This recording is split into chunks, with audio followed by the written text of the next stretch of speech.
Northwood House, a house like no other, a house shifting through time, a secretive house situated in the picturesque surroundings of Cowes on the beautiful Isle of Wight.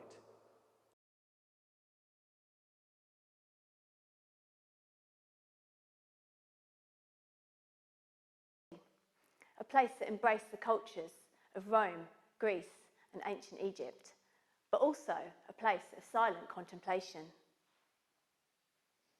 A secret hideout for the desperate, a site of sadness and misery. As this house has turned through time, memories of the past still cling to this very strange place. Stories and sights fill the ballrooms and empty offices from 400 years of tales and legends. Today their ghosts remain, pacing hallways, protecting rooms, and always making their presence felt. We are going to peel back the layers of brick and plaster to show both history and myth. See these tales and the people who lived and also died within these walls. And perhaps dig down even deeper to find the mystical energies that course through this country house, making it the character-filled and opulent large country retreat that we see today. This is Northwood House Uncovered.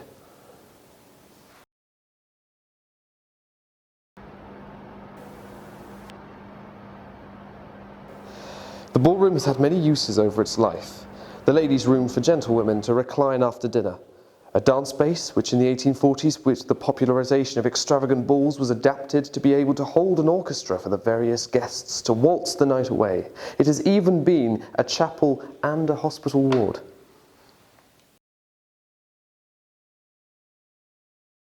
Of the opulence of the room, just looking around it.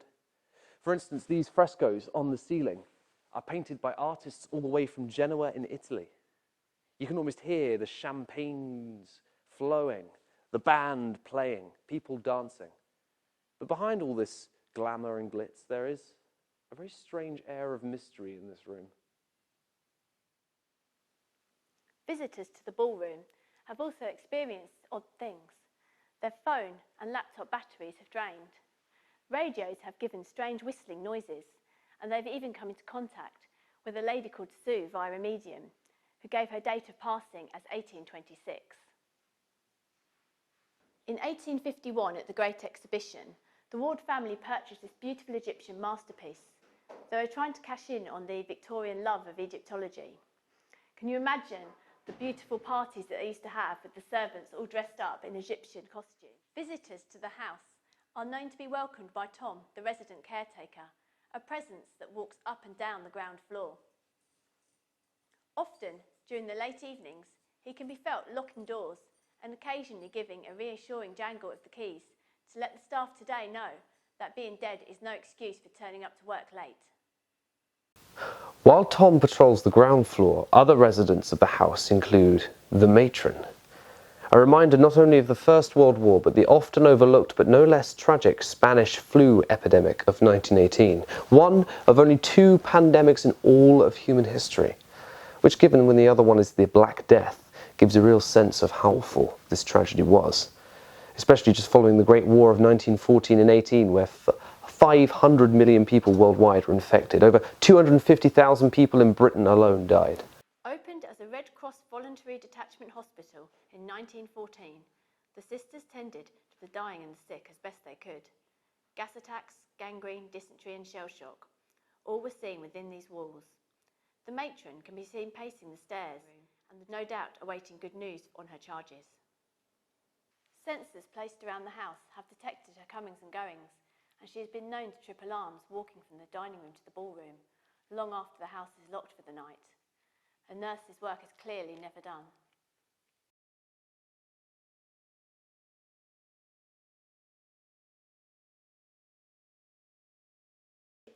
However well cared for the soldiers were here, however, there are stories of the sick and injured. This bathroom was built to decontaminate soldiers with mustard gas. There is allegedly the story of a soldier who drowned in the bath here.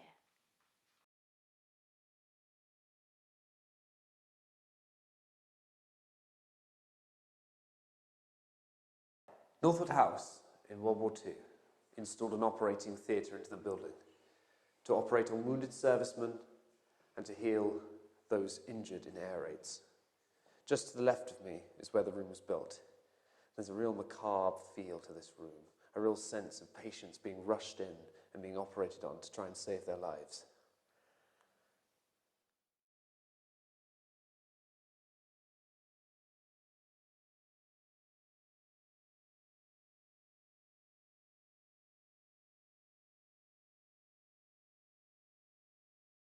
And once brought from upstairs, they were then taken here into the cellars, once a place for holding food and drink for the waiting gentry, now a place where bloody remains of men fought for their lives. But like so many other parts of this house, it's had many other uses as well. In World War II, it sheltered cows from the Blitz. The Ministry of Defence in the Cold War recognised this place as the only safe place on the island, also in the event of a nuclear attack.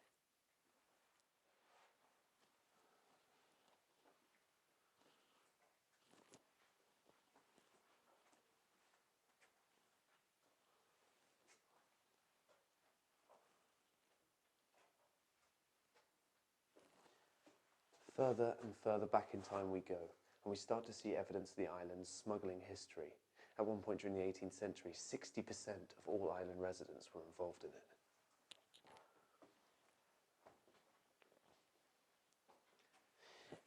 And it's around this sort of area that we may meet Henry the pirate.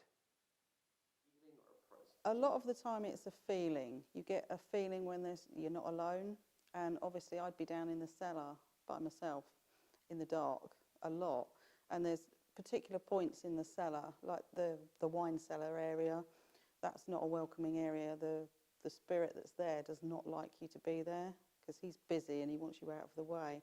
And it always makes you feel like it's an oppressive feeling there, like you need to get away. But he didn't bother you in any other way. Henry was always around. We'd always say hello, Henry, when we went down there because it's respectful. It's his home, and we're coming into his home, so you have to show some respect. And he was always pleasant. He'd give you a nice feeling, and it was warmer when Henry was around, considering how cold it is down there. Whenever Henry was around, it was warmer, and he'd like to follow the tour. If you turn around, you can sometimes see the orbs. But there's also a little boy. He used to come down into the cellar and he'd show himself by blue and red lights. And they're at child height. And he would follow around for a little while and then he'd disappear back up to the top corridor where he used to spend a lot of time with Alice. She takes care of him.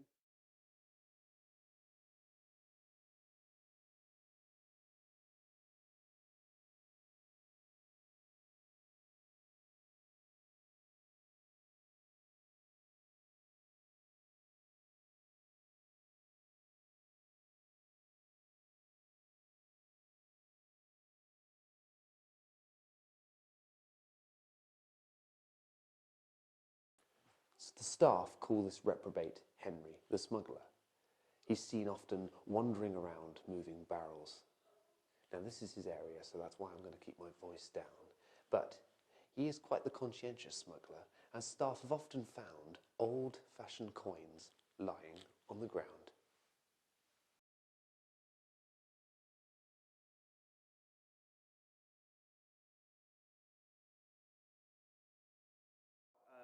Can you tell us about any sort of like working in this house and sort of some of obviously what you've been talking about now to me about some of these experiences you've had? Obviously you've talked about Henry. Yes, Henry's a good example. I worked here for 5 years as an actor, and one of the characters I reenacted was Henry.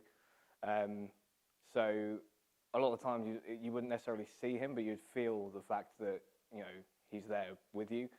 The room that I used to use down in the cellar, it was always the same room every time. And sometimes you walk into the room and feel, oh, okay, yeah, he was waiting for me. It's the same time every week, throughout the tourist season. So it was quite a routine to do that.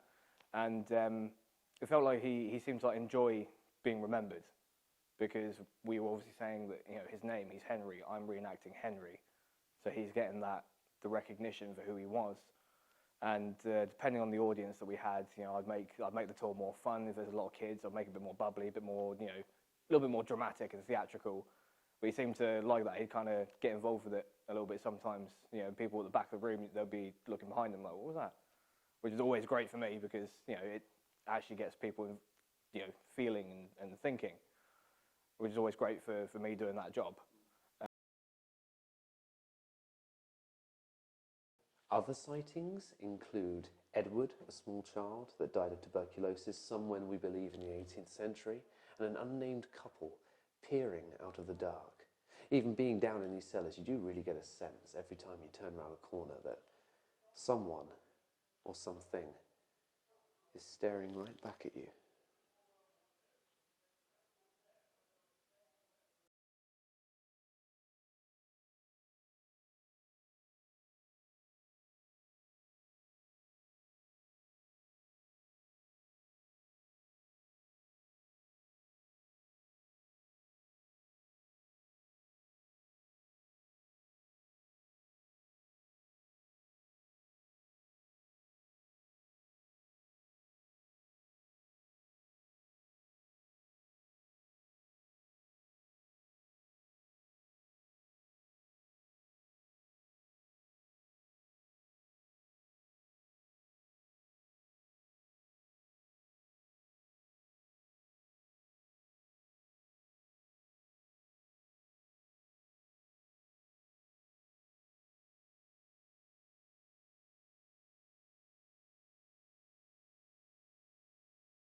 The upstairs wing, or the servants' quarters, accommodated partygoers, nuns, a jury, a judge, and children with their governess.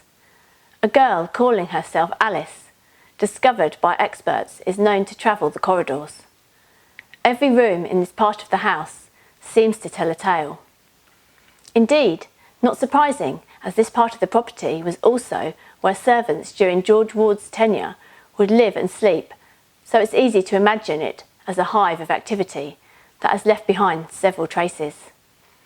Many is the time that objects have been cleared off the tables in these rooms and have simply vanished. I did go up to the top corridor one time.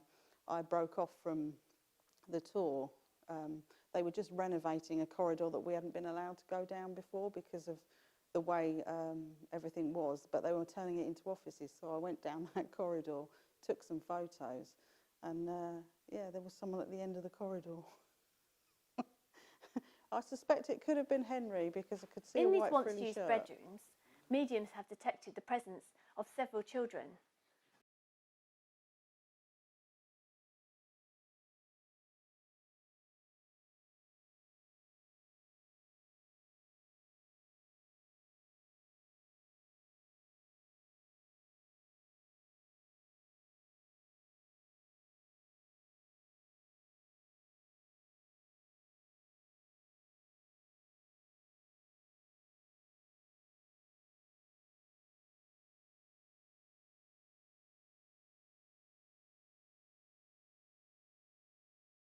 Up in the attic is a good example.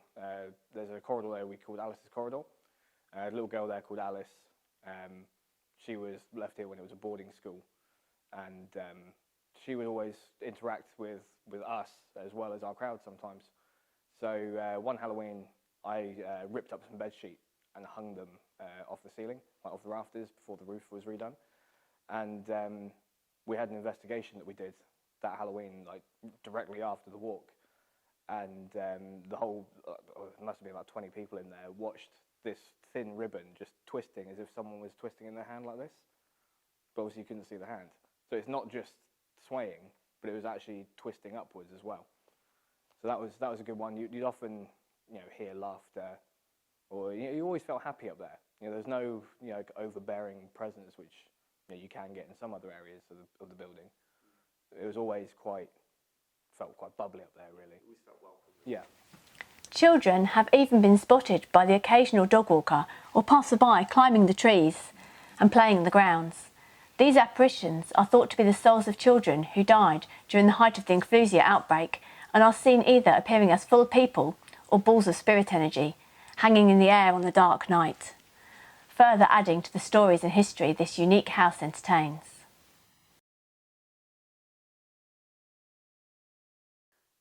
It's not just the house though, the grounds.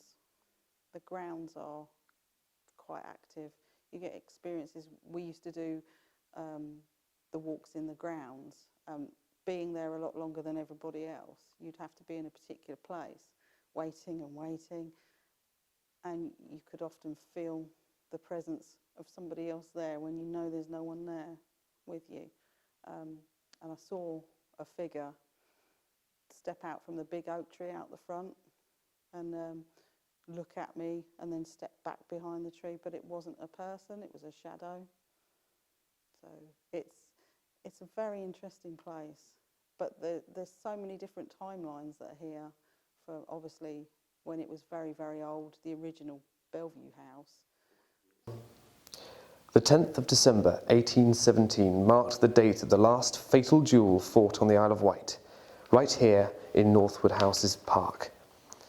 John Sutton, a passenger on the cruise ship Grace and aspiring naval officer, was shot by a Major Lockyer of the 2nd Exmouth Company on his way to South America to fight for Spanish patriots in the war against Mexico.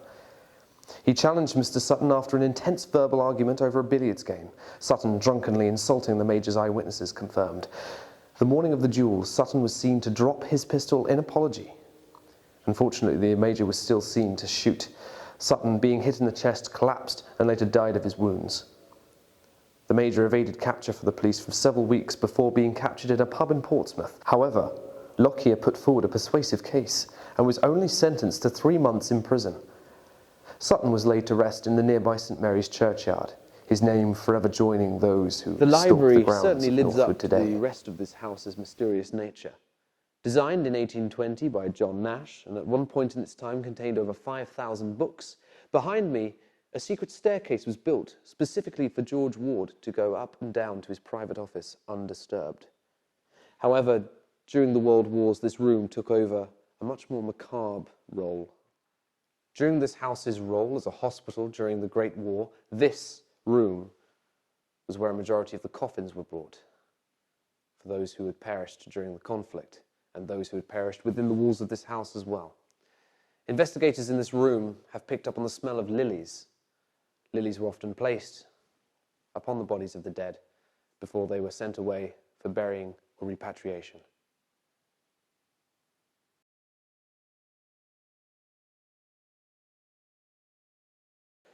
The room had a similar sad role in 1942 following a particularly violent air raid over cows.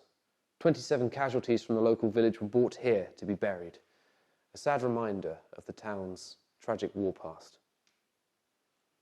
Outside the library, this corridor appertains to a very recent discovery in November 2015. A surveillance camera caught sight of a flashing light strolling across the corridor and into the library. A sight never seen before or since that date. Perhaps it was one final where visitor, Ward family partygoers would retire to after a night of carelessness. Now this group of officers was once considered for exorcism. Such were the disturbances in the area.